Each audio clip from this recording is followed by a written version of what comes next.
Et puis on va commencer le sujet du jour. Donc aujourd'hui, c'est comment être mal assise t'empêche d'être clair, créatif et te sentir bien. Alors moi, mon expérience, elle a vraiment commencé à l'école. Je me rappelle en CE1, quand les choses ont commencé à devenir super sérieux. En fait, le seul souvenir que j'ai, je crois, de mon CE1, c'est d'avoir mal partout dans le corps. C'est là où on a commencé à... Bonsoir de Savoie, génial, super, bienvenue. C'est là où j'ai vraiment commencé à comprendre que mal s'asseoir, ça n'allait pas être quelque chose qui allait m'aider à étudier. Ce que je me rappelle de l'école, c'est Florence, mets les pieds par terre, Florence, tiens-toi droite, et je ne me rappelle pas être concentrée. Je me rappelle comment le fait de ne pas pouvoir m'asseoir bien, à cause des chaises en bois, et puis parce que les gosses, on a un corps qui est censé tout le temps bouger, et de nous mettre sur des chaises en bois si jeunes font qu'en fait on ne peut pas se concentrer.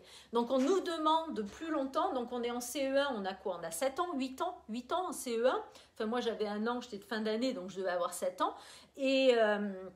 on nous demande d'étudier beaucoup plus longtemps et beaucoup plus sérieusement et on nous fait nous asseoir sur des chaises en bois qui nous cassent les hanches, les enfants ils gigotent. Donc ça a été vraiment ma première expérience de comment le fait de mal m'asseoir, de ne pas être capable de m'asseoir sur une chaise avait un impact sur l'efficacité de mes études. Je lisais à peine en CE1, j'ai été très lente et je suis sûre que ça a à voir avec ça parce que j'ai des souvenirs d'avoir très très mal dans le corps. Alors donc pourquoi c'est important d'aborder ce sujet?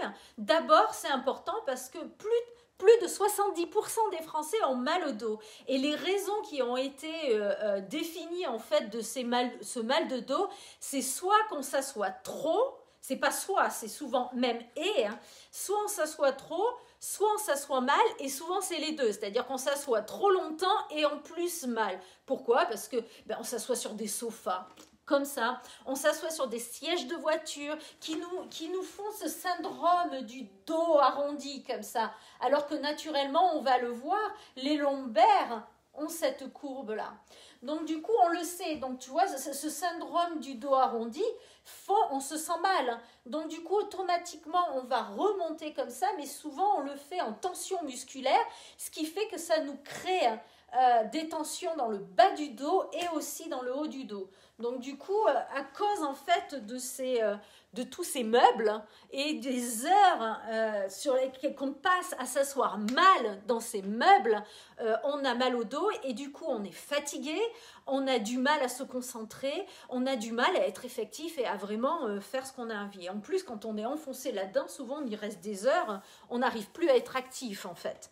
Donc c'est important, mais rien déjà de bien s'asseoir, ça devient important parce que déjà ne plus avoir de tension et de douleur, c'est quand même super agréable.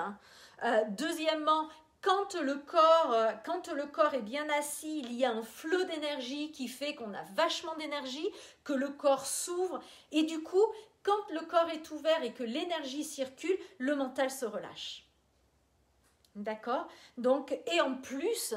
c'est quand même vachement plus agréable d'avoir une personne qui est bien assise que quelqu'un qui est complètement comme ça ou quelqu'un qui est complètement comme ça. D'accord? Donc c'est quand même vachement plus beau et élégant d'avoir juste un dos naturellement bien et de pouvoir aussi être ouvert à la conversation et pas être toujours avec sa douleur. C'est ce qu'on va voir un petit peu. Donc moi, mon histoire avec ça, ça a été assez extrême, autre que l'école. Après, j'ai maintenant 2 discopathies sévères et à un moment donné, je me suis retrouvée complètement paralysée sur le sol. Et grâce à ma pratique, j'ai réussi à sortir des douleurs. Et pendant plusieurs années, à chaque fois que je faisais un effort... par exemple, élaguer un arbre, j'aime bien faire du jardinage et tout ça, j'élague un arbre et hop, je redeviens coincée. Ce que je me suis aperçue, c'est que dans ces moments de douleur, je ne pouvais pas rester en place, je ne pouvais pas m'asseoir, je ne pouvais pas... Et le résultat, c'est que ça me fatiguait autant physiquement que nerveusement. doucement, j'arrivais pas à me concentrer. Et le pire, c'est que j'arrivais même pas à être enthousiaste. C'est-à-dire que je prenais un café avec des copines et j'arrivais pas à m'intéresser à ce qu'elles disaient, même si j'avais envie, parce que j'étais toujours concentrée sur mes douleurs, sur mon inconfort, le fait de mal m'asseoir, en fait, enlever la joie de ma vie, tout simplement. Et je le vois, ça le fait encore sur l'ordinateur. Quand je suis sur l'ordinateur, très rapidement, j'ai plus du tout de douleur dans mon dos. Ma pratique m'enlève toutes les douleurs. Je n'ai même pas de lourdeur dans le dos, alors que normalement, avec 2 discopathies sévères comme j'ai, c'est l'opération. Donc c'est une pratique qui vraiment redonne de la vitalité à la colonne vertébrale et compense en fait les handicaps et les petits maux de tous les jours, je pourrais dire. Mais des fois, ça me le fait. Je suis sur l'ordinateur et très rapidement, si je ne suis plus consciente de mon assise, je vais commencer à avoir une lourdeur dans le dos. Et je le sens. Dès que je commence à avoir cette lourdeur dans le dos, je deviens pas à l'aise, mais sans m'en rendre compte, parce que je suis tellement absorbée avec ce que je fais sur l'ordinateur. Et je suis sûre, dites-moi si vous avez la même expérience ou vous êtes tellement absorbé par l'ordinateur que quand vous réalisez que vous faites un break ou il faut faire un break, vous avez mal un peu dans les épaules, alors vous vous trouvez en train de faire ça ou en train de faire ça. On est tellement mal assis, en fait on oublie son assise et on commence à être fatigué, on commence à plus avoir envie de travailler, moi je sais que ça me le fait, où je deviens impatiente et je suis plus du tout dans la présence et la connexion avec ce que je fais. Et je vois la différence parce que quand je suis bien assise, là je rentre juste d'une retraite. C'était une retraite sur, vous voyez ma pratique du Hanukkah Yoga. Il y a une partie qui est posturale sur la colonne vertébrale, un yoga de la colonne vertébrale. Et il y a une partie que j'appelle le Swadhyaya, qui est l'étude de soi et qui travaille beaucoup sur le questionnement des schémas mentaux qui sont limitants et qui nous empêchent en fait d'avancer et de faire ce qu'on veut et aussi qui nous empêchent d'être à l'aise dans les corps. Donc c'était une retraite d'1 semaine où c'était à propos de questionner mes croyances, celles qui me limitent et tout ça. Et c'était une retraite qui était virtuelle et qui était faite par un coach américain. Donc du coup c'était la nuit, de 5h du soir jusqu'à 8h, 9h du matin. Et j'étais assise sur ma boule, comme ça. Et à s'asseoir sur la boule, mon corps était toujours en mouvement. Et du coup, ma colonne vertébrale restait toujours active et m'obligeait à rester consciente de mon assise. Je peux vous dire, après 14 heures de travail intensif, je n'avais aucune fatigue et je restais connectée et active pendant ces 14 heures. L'autre chose que je faisais aussi, c'est en écoutant, j'étais sur mon trampoline. Donc du coup, il y avait vraiment une conscience du corps tout en écoutant. Et l'apprentissage est fulgurant. Donc l'assise, c'est vraiment essentiel pour et l'énergie et la concentration et le bien-être mental et nerveux en fait, et pour le système nerveux.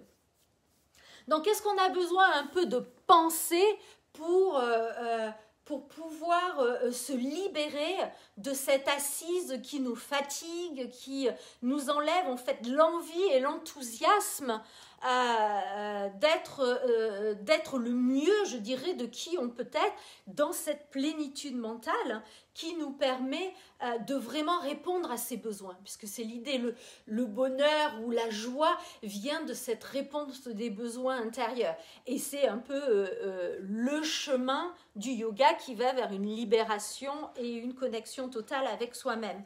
Qu'est-ce que tu as besoin de penser pour ça? Déjà que l'énergie circule dans la colonne vertébrale, que ton énergie, ta tonicité vient de la libération de ta colonne vertébrale par ta connexion avec la gravité. Donc ton énergie, c'est pas juste j'ai de l'énergie, tu es toujours en renouvellement d'énergie quand tu es en connexion avec la gravité, que tu viens puiser à travers la colonne vertébrale, qui est là où le système nerveux vient se brancher et distribue l'énergie dans tout le corps. Donc l'énergie vient de la gravité et elle se distribue à travers la colonne vertébrale. Donc vous allez voir dans un instant pourquoi c'est important de croire ça. Donc du coup, une colonne vertébrale heureuse, c'est une personne heureuse.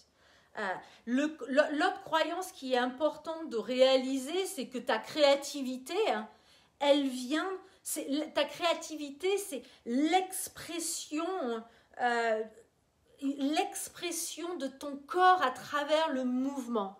Donc, je ne sais pas si tu as eu cette expérience et n'hésite pas à partager avec moi, mais tu es un peu bloqué, tu es fatigué, tu vas marcher et tu as plein d'idées. Quand tu marches, tu as plein d'idées. Alors, moi, quand je marche, souvent, d'ailleurs, je fais des petits audios. J'ai toujours mon téléphone quand je marche autour de la taille. Et quand j'ai des idées, je les enregistre. Et des fois, si vous allez sur mon compte Instagram, vous allez voir, il y a des petits audios comme ça, d'1 minute, 2 minutes. Souvent, c'est des idées que j'ai enregistrées pendant que je marche. Parce que le corps et la colonne vertébrale étant libres, à travers le mouvement, ma créativité et l'expression de ma créativité est facilitée. Donc, c'est important de comprendre ça et de croire tout cela. Donc, maintenant, on va rentrer vraiment dans le vif du sujet, comment bien s'asseoir. Donc, en fait, c'est une de vous qui m'avait posé cette question il y a quelques temps, il y a quelques semaines. Est-ce qu'on pourrait parler de comment bien s'asseoir? Donc, quand la question m'avait été posée, j'étais au milieu de la série sur comment bien progresser. Donc, du coup, je n'avais pas trouvé trop l'espace pour le faire. Du coup, j'ai décidé de répondre à la question et de faire un live entier sur ça, puisque ça m'a paru essentiel. Et surtout, c'est vraiment quelque chose qui fait partie, ne serait-ce par exemple des Yoga Sutras de Patanjali, notre texte de base, où ils disent Sthira Sukham Asanam, l'assise doit être aisée et stable. Si l'assise n'est pas aisée et stable, on n'est pas dans la pratique du yoga, on n'est pas dans cette recherche de libération de soi. Voilà. Donc aujourd'hui, on va se poser un peu et je vous ai promis 3 clés. Donc du coup, je vais vous les donner et puis je vais un petit peu les illustrer. Et à la fin, on le pratiquera ensemble. On le pratiquera ensemble pour que vous puissiez avoir les bénéfices et avoir l'impression d'être venu pour quelque chose. Hein, c'est l'idée. Hein. Bonjour Steph. J'aime bien ça. J'aime bien les gens viennent et repartent. C'est super. Donc la première, et je vais le faire sur un petit fauteuil, juste en cas où, parce que je sais que la dame qui m'avait, si elle est là d'ailleurs, dit qu'elle dise bonjour et tout, ça serait super de savoir qu'elle est là. Et le challenge souvent, c'est j'arrive pas à m'asseoir les jambes croisées, d'accord? Donc si vous n'arrivez pas à vous asseoir les jambes croisées, ne commencez pas les jambes croisées. D'accord? C'est important de commencer dans une position où vous êtes à l'aise. Donc j'allais le faire sur la balle, mais je m'aperçois que sur le téléphone, c'est pas évident, la balle est un peu haute. Donc j'ai trouvé ce petit fauteuil, c'est un petit fauteuil de méditation. Je vais le faire sur un fauteuil, mais vous pouvez le faire vous, soit assis sur le sol, soit vraiment sur une chaise, puisque la plupart d'entre vous, si vous travaillez dans un bureau, vous êtes souvent assis sur une chaise. Donc comme vous voulez, c'est les deux marches. Donc la première clé, ça va être de s'asseoir sur les fesses et pas sur la colonne. On va voir qu'on est souvent dans un... Je vais enlever ça pour que vous voyez bien. On est souvent dans un cercle de venir s'asseoir sur la colonne et comme on n'est pas bien parce qu'on ne peut pas respirer ici, on vient tendre les muscles pour se relever. Du coup, ça ouvre le diaphragme. On a un moment où on se sent bien, mais on ne peut pas rester longtemps parce que quand on fait la courbe en tendant les muscles, en fait, on ferme le bas des poumons. Les poumons sont ici. Hein. On a un petit peu de poumons ici, mais surtout, là, c'est le cœur. Donc, on a un peu de tissu pulmonaire ici, mais les poumons, si vous avez mal là, le docteur, il ne va pas dire c'est les poumons. Il va s'inquiéter si vraiment vous avez des pointes ici, et encore souvent, c'est musculaire, mais ça sera dans le dos s'il y a un problème pulmonaire. D'accord? Donc, on va aller voir un petit peu qu'est-ce que ça veut dire de s'asseoir sur les fesses. D'accord? Et de ne pas s'asseoir sur la colonne vertébrale surtout, d'accord? Donc s'asseoir sur vous voyez, vous avez la colonne vertébrale et la colonne vertébrale, elle a une courbe comme ça. Donc un coccyx, des lombaires, des dorsales et après un cou. Donc c'est vraiment un serpent, c'est pour ça qu'on la représente souvent comme un serpent. Donc, dès que, souvent avec les chaises au bureau ou même dans la voiture, donc on imagine, je suis dans la voiture, le dossier fait ça. Il nous demande de faire ça, là, comme ça. Voilà. Donc, tu vois, quand je fais ça, je change la courbe de ma colonne vertébrale. Si je change la courbe de ma colonne vertébrale, l'énergie de la gravité, on a dit qu'une des croyances, c'était de comprendre de croire que l'énergie vient de la gravité. Si je m'assois ici, l'énergie de la gravité ne peut pas remonter et ne peut pas m'amener la légèreté dans le haut du corps qui va faire que mes poumons vont s'ouvrir, accueillir la respiration, et quand la respiration est accueillie, le mental va en plénitude. Donc c'est toute une chaîne, le corps est vraiment un système incroyable et magique. D'accord? Donc ne pas s'asseoir sur la colonne vertébrale, ça veut dire ça, ça veut dire ne pas appuyer sur la colonne vertébrale. Du coup, on va venir plutôt s'asseoir sur les fesses ici, pas les fesses là. Quand tu es debout et que tu montres tes fesses, tu dis pas tiens, ça c'est mes fesses, tu dis ça c'est mes fesses. Donc mets tes mains là et regarde quand tu t'assois où sont tes fesses. Elles sont là, elles ne sont pas derrière. D'accord? Donc c'est pour ça que c'est important si vous avez besoin d'utiliser une chaise, utilisez-la. Parce que si vous êtes sur le sol et que vous ne pouvez pas venir là, ça ne va pas aider le schmilblick. D'accord? Donc vous commencez là où c'est possible de vous asseoir sur les fesses. Et vous voyez, quand je m'assois sur les fesses, qu'est-ce qui se fait? Il y a une légèreté au niveau du coccyx. Il y a une légèreté au niveau des lombaires qui fait que l'énergie, à travers les pieds ou les genoux, ça dépend quelle va être notre fondation, va pouvoir remonter et ouvrir mes poumons. Et il y a une légèreté des bras, donc du coup je peux être comme ça et puis taper sur mon ordinateur, ça me délie complètement le cou et le mental est juste en présence. Si je suis comme ça, en fait, je me force dans une position, je me ferme le diaphragme, je ne peux plus respirer, l'énergie passe plus et mon mental, il commence à tourner dans tous les ronds, dans tous les sens, parce qu'il cherche une solution à retrouver cette connexion.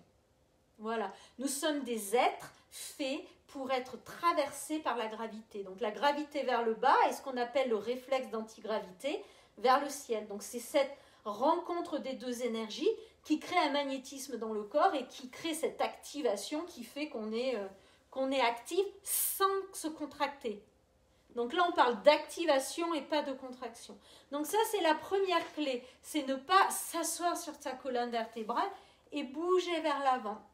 Et pour certains d'entre vous, la pratique va s'arrêter là pendant un petit moment. Et c'est OK. Si vous re-regardez les lives, rappelez-vous que ce yoga, cette pratique, n'est pas à propos de faire des postures, mais à propos de vous révéler à vous-même, de retrouver cette tonicité tout en développant cette plénitude mentale. Les deux, tonicité physique, plénitude mentale. D'accord? Donc c'est ça qu'on recherche.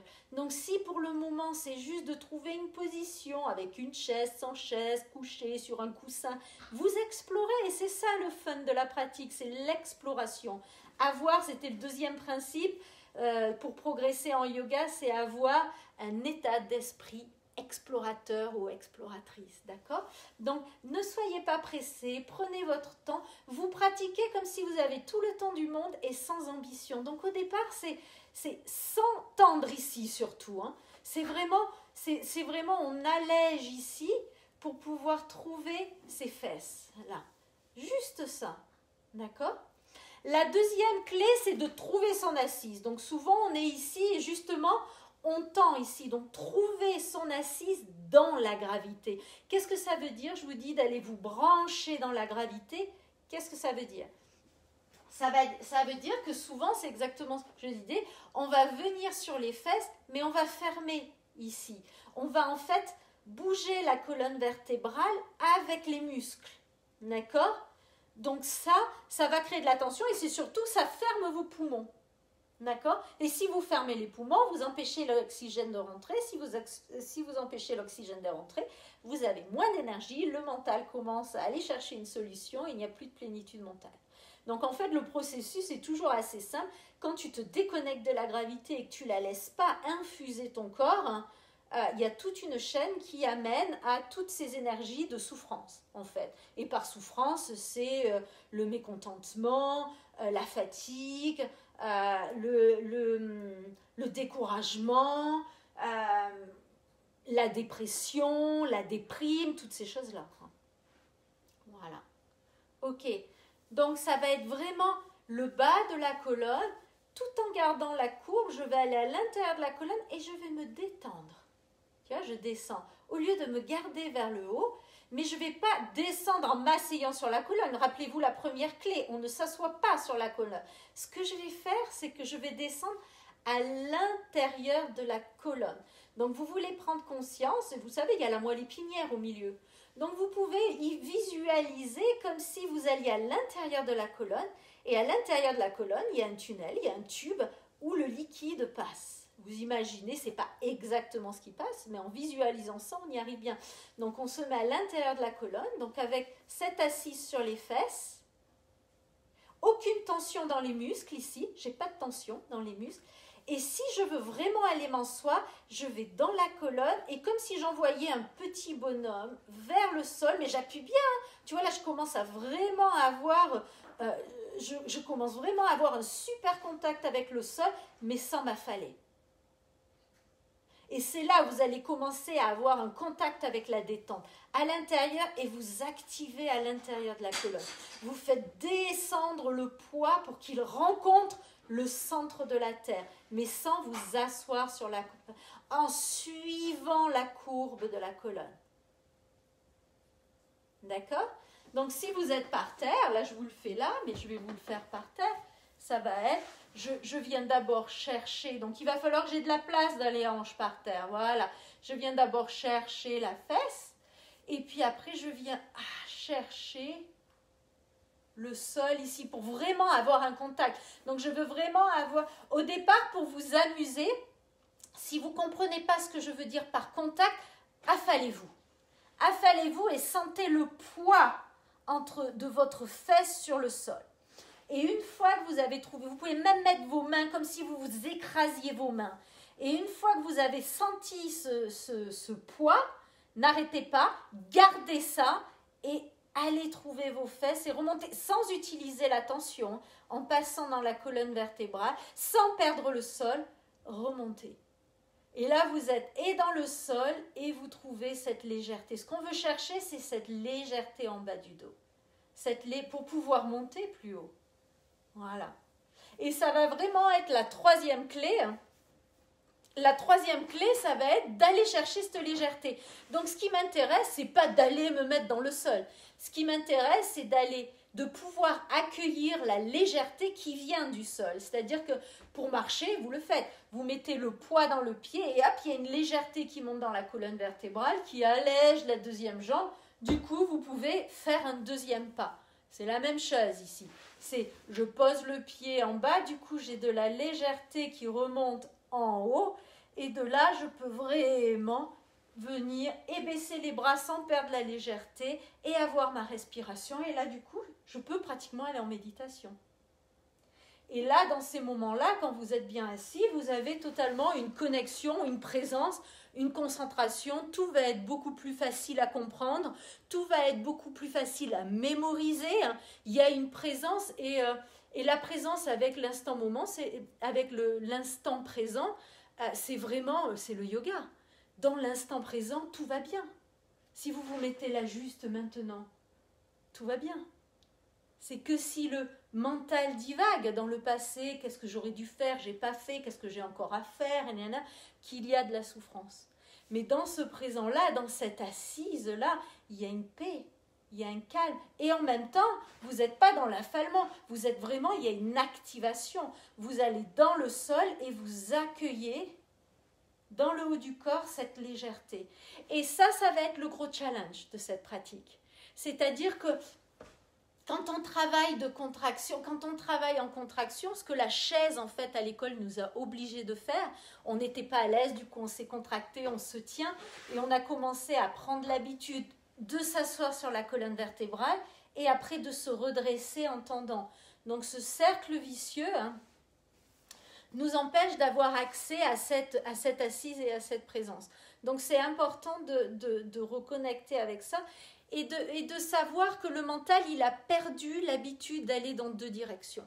Donc le mental, il sait juste aller en bas. Vous savez tous faire ça. Essayez, Aller en bas, aucun problème. Aller en haut, aucun problème.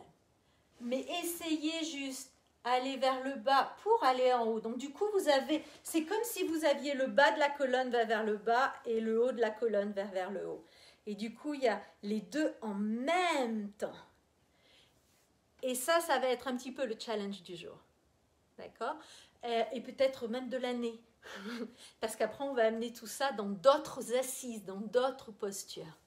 Mais c'est vraiment les 3 clés pour bien s'asseoir, être à l'aise et avoir cette liberté dans les hanches. Pour si on veut s'asseoir les jambes croisées, on peut le faire. Avoir accès en fait à nos assises, à toutes nos assises, qu'elles soient par terre, sur une chaise, sans perdre notre plénitude mentale.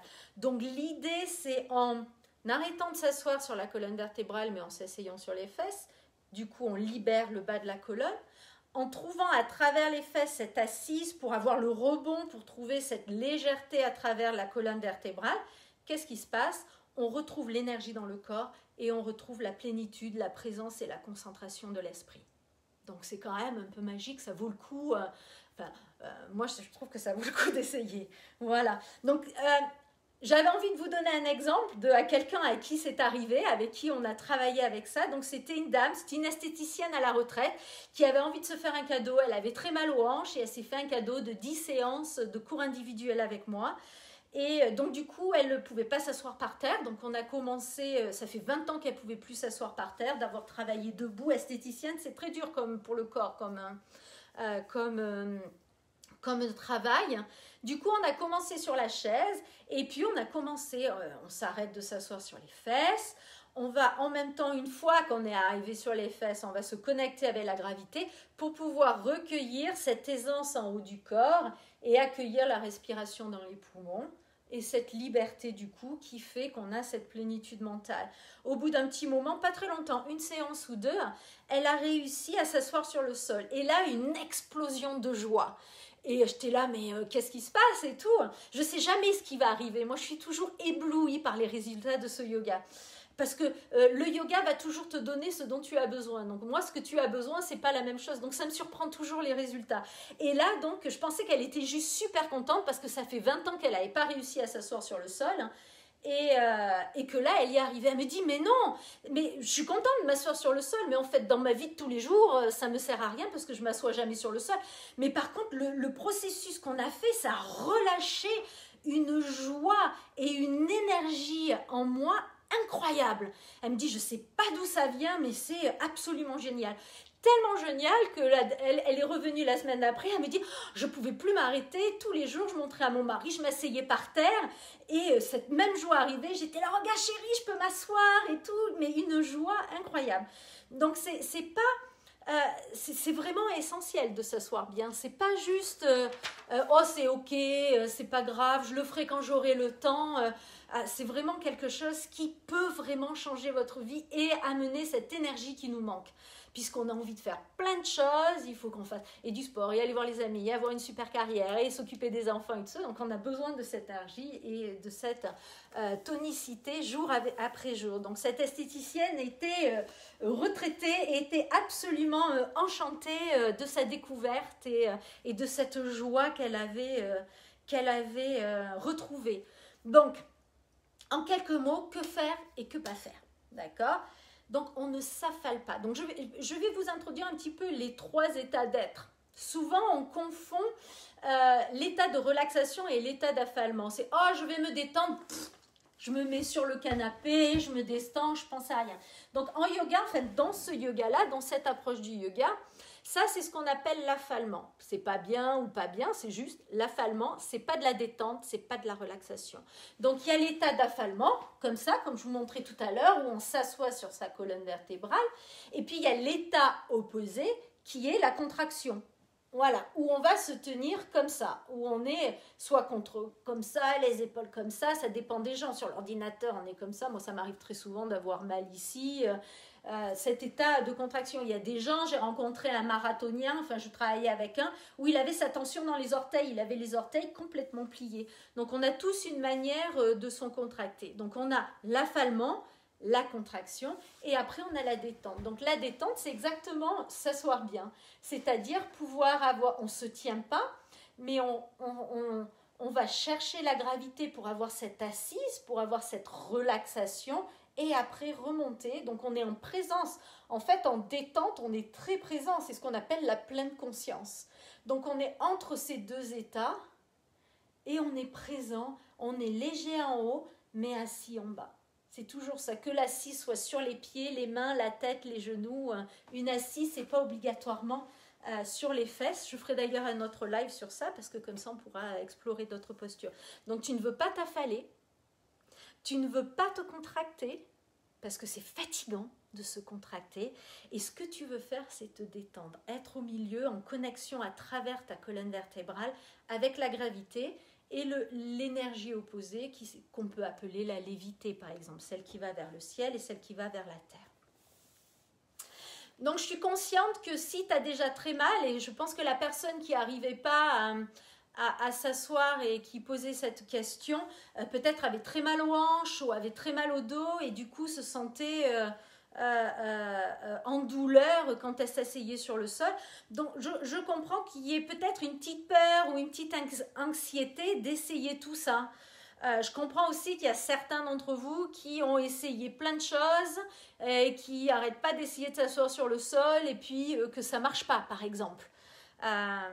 Et aussi que tout ce que je viens d'expliquer, c'est quand même nouveau et que ça peut paraître très dur à mettre en place. Donc tout ça, c'est normal. Hein. À chaque fois qu'on commence une nouvelle pratique, à chaque fois qu'on aborde une nouvelle question et qu'on essaye d'explorer quelque chose de neuf, ça viendra. Ces peurs et ces anxiétés seront là. Mais c'est mon boulot, je suis là pour éliminer ça. Donc en regardant les lives, encore et encore, et en pratiquant petit à petit, d'abord la première clé, puis vous ajoutez la deuxième clé, la troisième clé, vous y revenez, posez des questions sur le groupe, je suis là pour y répondre. Vous savez, moi j'ai 2 discopathies sévères, comme je vous disais, et je suis censée être à l'hôpital et j'arrive à le faire. Donc je pense que vous, même si vous avez des douleurs aux jambes et puis dans le dos, ça doit être certainement possible pour vous avec de la pratique, de l'écoute du corps et surtout donnez-vous du temps, posez vos questions, je suis là pour vous soutenir. Donc je pense que ça serait sympa quand même, maintenant que j'ai pas mal parlé, qu'on prenne action.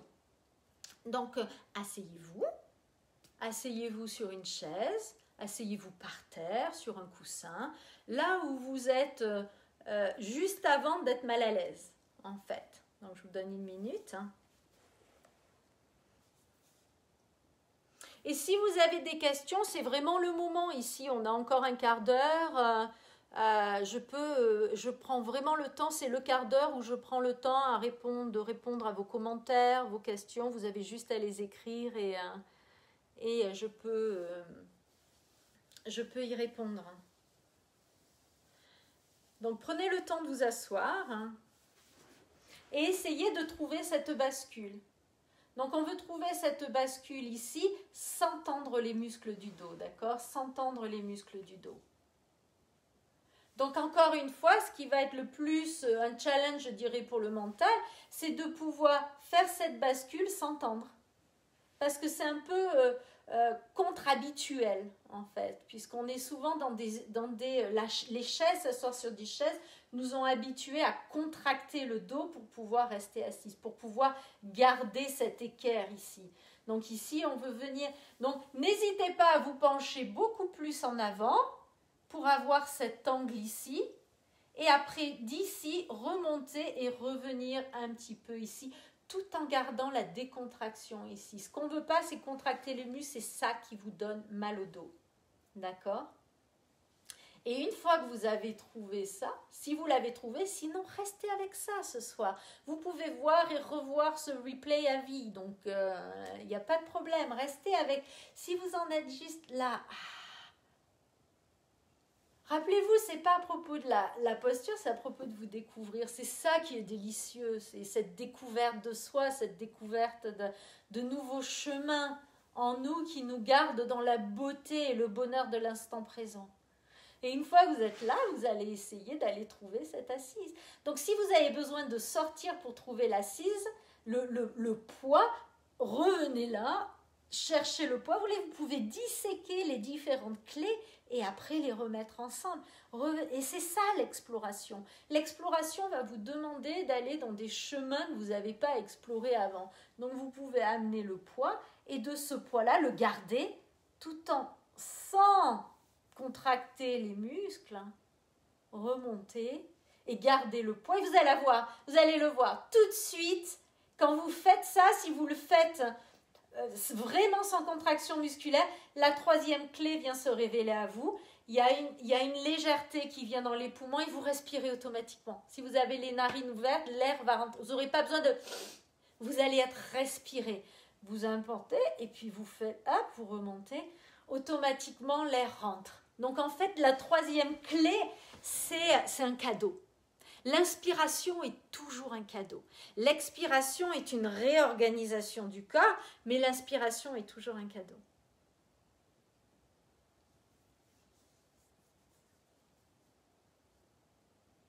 Donc maintenant qu'on l'a pratiqué ensemble, ça ne s'arrête pas là bien sûr, hein. Vous allez le pratiquer à la maison. Om Shanti Shanti Shanti. Namasté. Merci beaucoup pour votre temps, votre énergie et votre participation et je vous souhaite une merveilleuse soirée et je vous dis à lundi prochain ou peut-être à jeudi sur l'hebdo. Au revoir.